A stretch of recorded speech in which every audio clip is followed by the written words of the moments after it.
Salut și bine v-am găsit pe canalul FVE Blog.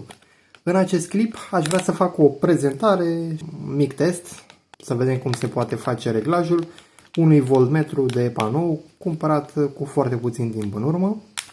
Hai să-l desfacem. Am vrut să-l desigilez în fața camerei pentru că așa pare mai interesant. Ok. Cam așa este, nu vine cu nicio protecție, acel carcasă din plastic, cum sunt alte voltmetre, ampermetre de panou. În el intră 3 conductoare. Din ce am citit, alimentarea propriu-zisă al acestui voltmetru sunt conductoarele negru și cu roșu, negru fiind comun, iar plusul pentru măsurare este cel alb. Pe spatele lui, înainte să îl pornim, avem un integrat necunoscut, cu siguranță se ocupă cu afișajul și probabil partea de măsurare, voltmetru propriu-zis. Avem și un semireglabil, asta înseamnă că putem calibra la nevoie, un, cred că stabilizator sau tranzistor, nu scrie nimic pe lângă el, să ne dăm seama dacă e tranzistor sau altceva. Notat cu Q de regulă e tranzistor și notat cu U este integrat, dar 8233A. Eu am căutat această componentă pe internet, nu găsesc nimic concret. Înseamnă că se găsește altceva ce nu are nicio treabă cu situația noastră. Prima dată te duce cu gândul că ar fi un stabilizator de tensiune pentru a alimenta acest integrat. Ok, atac vorba, că vreau să fie un clip scurt. Pentru început aș vrea să dezizolăm aceste conductoare mai mult. Să pornim alimentarea, sursa de laborator. Deci avem negru comun. Aici e alimentarea, se vede că arată 00. Și aici măsurăm, dar trebuie alimentat pentru a arăta afișa ceva. Bineînțeles că la nevoie putem să le unim, da? Din câte se vede. Dar asta înseamnă că dacă micșorăm tensiunea sub, să spunem, 3 V, ecranul se va opri. Hai să facem un test. Deci avem 3 V. Ce straniu se vede la cameră. Straniu că în cameră se vede diferit, dar în realitate e roșu. Deci 3,2. Am apropiat mai mult camera. Micșorăm sub 3 și acum ar trebui să se oprească afișajul. 2,5. Știu că se vede mai... Acum se vede mai bine? Ok. Pe întuneric se vede perfect. Nu ai treabă. Deci cam aici 2,2 și cam aici se oprește. Da? Deci în același timp nu pot să măsor tensiunea sub 2,2. Trebuie alimentarea separată. Așa că o să facem un experiment. Adică experiment. Vom alimenta separat din acel acumulator scos din multitesterul respectiv. Ok. Alimentăm de aici. Gata. Și acum putem măsura și tensiuni sub 2,2. Da? 1,8. 1,4. Hai să facem un alt test, și anume comparația dintre ce măsoară multimetrul nostru și voltmetrul de panou. Aici consider că e chiar bine, 1,4 V. Să mărim.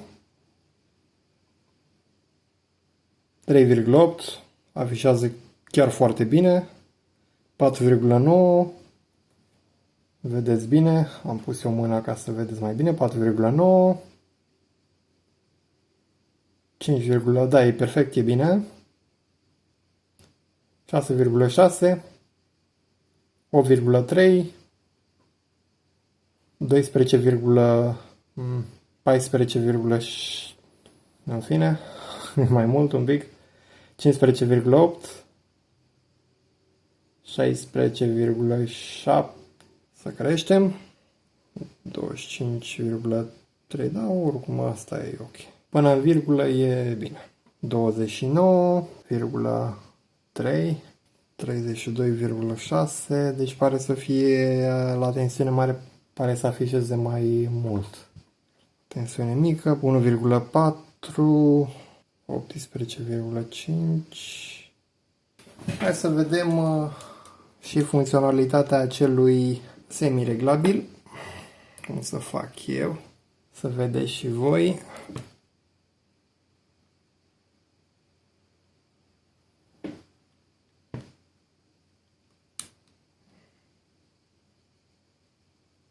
Ok.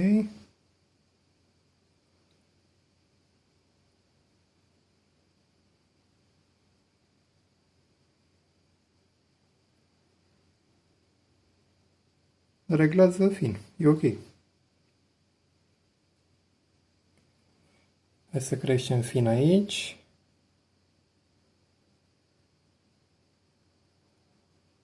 Douăzeci, 22,1.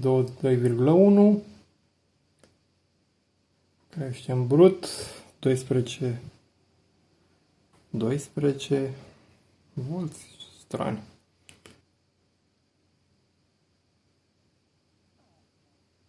Ok. 12,2. 29,7, da, în fine. Da, nu măsoară exact, dar este suficient pentru proiectul meu. Nu trebuie să fie chiar exact, e bine. Hai să vi-l arăt și de aproape, cam așa arată. V-am spus, când nu este lumină e în regulă și roșu respectiv chiar e roșu. Nu știu, în cameră se vede mai deschis la culoare, dar nu e adevărat. Se vede bine. Iar flickerul respectiv nu se vede în ochiul liber, doar în cameră. Asta e veche problema, nu e... Unele voltmetre digitale fac și mult mai rău, sau mi se pare chiar ok, chiar perfect.